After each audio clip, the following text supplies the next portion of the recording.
যদিদং হৃদয়ং মম ততস্থ হৃদয়ং তব। বিবাহের এই শুভ মন্ত্র উচ্চারণের মাধ্যমে 17 নভেম্বর রবিবার রাতে চট্টগ্রাম নগরের শ্রী শ্রী গোলপাহাড় কালী মন্দিরে প্রজাপতি ব্রহ্মা ও পরমেশ্বর প্রাণগোবিন্দের আশীর্বাদ নিয়ে শুভ লগ্নে অগ্নিদেবতাকে সাক্ষী রেখে শাখা সিঁদুর ও চন্দনের পবিত্রতায় সনাতনী সানাইয়ের সুরে বৈদিক নিয়ম মেনে গাঁটছড়া বাঁধেন বাংলাদেশ গীতা শিক্ষা কমিটি বাগেশিক বাঁশখালী উপজেলা সংসদের সহ সাধারণ সম্পাদক শ্রীমান অনুপম কান্তি দেব ও শ্রীমানী মনিরানী দে দম্পতি। মায়ের মন্দিরে যদি আমাদের বিবাহটা হয় তাহলে আমাদের দাম্পত্য জীবনটা আমরা আরো সুখী হতে পারবো। আমরা ক্লাবে না করে আমাদের এই ছেলে মেয়ের বিবাহটা আমরা মন্দিরভিত্তিক করার জন্য আমরা খুব আগ্রহীতভাবে সমাজের কাছে এবং দেশবাসীর কাছে আমরা উদ্যত জানাচ্ছি। আধুনিক যুগে এসে আধুনিক যুগ বলতে কোনো কথা নেই, আমরা প্রাচীন যুগ আধুনিক যুগ বিভেদ করে সেটা আমরা ভুল পথে ধাবিত হচ্ছি। আসলে আমাদের সনাতনী রীতিনীতি কি বলে সেটা হচ্ছে সবচেয়ে বড় বিষয়। আমি যদি সনাতন রীতি অনুসারে বিবাহ বন্ধনে আবদ্ধ হতে চাই, একজন সনাতনী হিসেবে আমার দশবিধা সংস্কারের একটি সংস্কার হচ্ছে বিবাহ, যেটি মানুষের জীবনে, যেটি মানব জীবনে অত্যন্ত গুরুত্বপূর্ণ ভূমিকা রাখে। সেটা কেন আমি বিভিন্ন কমিউনিটি সেন্টারে করব, সেটা তো আমার দৃষ্টিকটু বিষয় হয়ে যায়। অনেক সময় দেখা যায় ভিন্ন পথে আমরা পরিচালিত হচ্ছি, সেজন্য সেই পথ বিপথে না গিয়ে আমি সুপথে আসার জন্য মন্দিরে মায়ের কাছেই মায়ের কোলে চলে আসছি। বৈদিক বিবাহ হলো এমন একটি বিবাহ পদ্ধতি যার মাধ্যমে বৈদিক যজ্ঞ ও অগ্নিকে ঘিরে আচার অনুষ্ঠান এবং বেদমন্ত্র পাঠের মাধ্যমে স্বামী স্ত্রীর মধ্যে দাম্পত্য সম্পর্ক স্থাপিত করা হয়। সনাতনী কৃষ্টি কালচার সংস্কৃতিগুলো প্রজন্মকে প্রজন্ম হতে যদি দিতে চাই, তাহলে আমাদেরকে অবশ্যই আমরা যারা বিবাহযোগ্য যুবক এবং আগামী যে প্রজন্ম তাদেরকে অবশ্যই যার সনাতনী কৃষ্টি কালচার ধারণ করার জন্য অবশ্যই তাদেরকে মন্দিরে এসে বিবাহ করতে হবে। গোলপাহাড় কালীবাড়ি মন্দির থেকে আমি এই বাংলাদেশের সমগ্র সনাতন সমাজের উদ্দেশ্যে বলবো, সমগ্র সনাতন সমাজের যারা সভাপতি সেক্রেটারি বিভিন্ন পাড়া মন্দির ভিত্তিক যে সমস্ত কমিটিরা রয়েছেন তাদেরকে আমরা অনুরোধ করব যে আপনারা শুধু আজকে গোলপাহাড় মন্দিরে নয়, এই আমাদের বাংলাদেশে ছড়িয়ে ছিটিয়ে থাকা সমস্ত মন্দিরে যাতে আমাদের মন্দির ভিত্তিক বিবাহ হয়। এই আমি নতুন প্রজন্মকে আহ্বান করব, এই অনুপম কান্তি দেবের মতো সবাই বৈদিক নিয়মে সনাতন খ্রিস্টকে ধরে রাখার জন্য মন্দির ভিত্তিক বিবাহ যে একটা প্রকল্প বাগিশিক নিয়েছে, এটাকে সবাই স্বাগত জানাবেন। এই যে মন্দির ভিত্তিক বিবাহ কার্যক্রমটা তখনকার অনাদিকাল থেকেই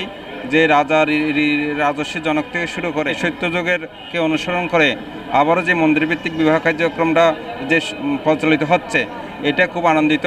কালের পরিক্রমা ও আধুনিকতার ছোঁয়ায় দিন দিন হারিয়ে যাচ্ছে সনাতনী সংস্কৃতি মন্দির ভিত্তিক বৈদিক বিবাহ পদ্ধতি। তবে সনাতনী সম্প্রদায়ের ঐতিহ্যকে ধরে রাখতে বর্তমান সময়ে শাস্ত্রীয় নিয়ম মেনে মন্দির ভিত্তিক বৈদিক বিবাহকে যুব সমাজের মাঝে তুলে ধরার চেষ্টা করছেন কিছু কিছু নবদম্পতি। আধুনিকতার নামে কমিউনিটি সেন্টারে বিয়ে প্রথা বাদ দিয়ে বৈদিক নিয়মে মন্দির ভিত্তিক বিবাহের প্রচলন শুরু করার জন্য আহ্বান জানিয়েছেন সনাতনী সুশীল সমাজের নেতৃবৃন্দ। হাজার হাজার বছরের পুরানো সনাতনী রীতিতে বৈদিক নিয়মে দশবিধ যে সংস্কার বিবাহ, তার মধ্যে একটি সংস্কার। এই বিবাহ আমরা সম্পূর্ণরূপে যুগ যুগ ধরে বৈদিক নিয়মে সম্পাদিত হয়ে আসছে।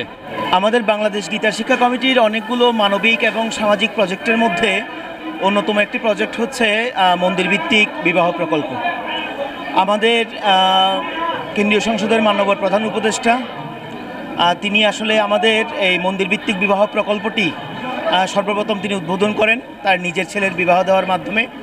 সে থেকে আমরা চেষ্টা করছি আমাদের সনাতনী সমাজের প্রতিটি পরিবারের যে নতুন প্রজন্ম তাদের সূত্রপাত হোক আমাদের মন্দির ভিত্তিক বিবাহের মাধ্যমে। বাংলাদেশ গীতা শিক্ষা কমিটি আমরা চাই এবং প্রত্যেকের চাওয়া দরকার যে আমরা আমাদের বিয়ের মতো একটা সামাজিক এবং ধর্মীয় বিষয় মঠ মন্দিরে হওয়া দরকার বলে, ধর্মীয় প্রতিষ্ঠানে হওয়া দরকার বলে আমি মনে করি।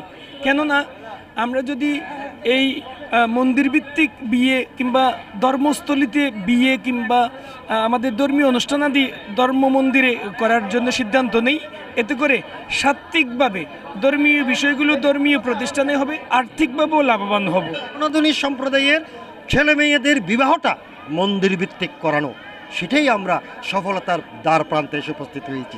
মন্দির ভিত্তিক শুভ বিবাহে আশীর্বাদ প্রদানে উপস্থিত ছিলেন বাঁশখালী কেন্দ্রীয় অদ্বৈতানন্দ ঋষিমঠ ও মিশনের অধ্যক্ষ শ্রীমৎ স্বামী বিবেকানন্দ পুরী মহারাজ ও বাঁশখালী শ্রী চিন্তাহারী সাধন পীঠের অধ্যক্ষ শ্রীমৎ স্বামী মহানন্দ পুরী মহারাজ। এছাড়াও উপস্থিত ছিলেন বাংলাদেশ গীতা শিক্ষা কমিটি বাগিশিক কেন্দ্রীয় সংসদের উপদেষ্টা শ্রী শম্ভু দাস, প্রতিষ্ঠাতা সাধারণ সম্পাদক পলাশকান্তিনাথ রনি, সাধারণ সম্পাদক অ্যাডভোকেট সুভাষিস শর্মা, বাগিশিক চট্টগ্রাম দক্ষিণ জেলা সংসদের সভাপতি শিক্ষক দেবাশিস দত্ত ক্রেডিট, সহ সভাপতি শ্রী পুলক চৌধুরী, সজল দাস, সাধারণ সম্পাদক সুজন মজুমদার শরণ, সহ সাধারণ সম্পাদক শঙ্কর প্রসাদ দাস, বাগিশিক বাঁশখালী উপজেলা সংসদের সভাপতি শিক্ষক সাগর কান্তি সুশীল ও সাধারণ সম্পাদক শিক্ষক ঋত্বিক দাস উপস্থিত ছিলেন।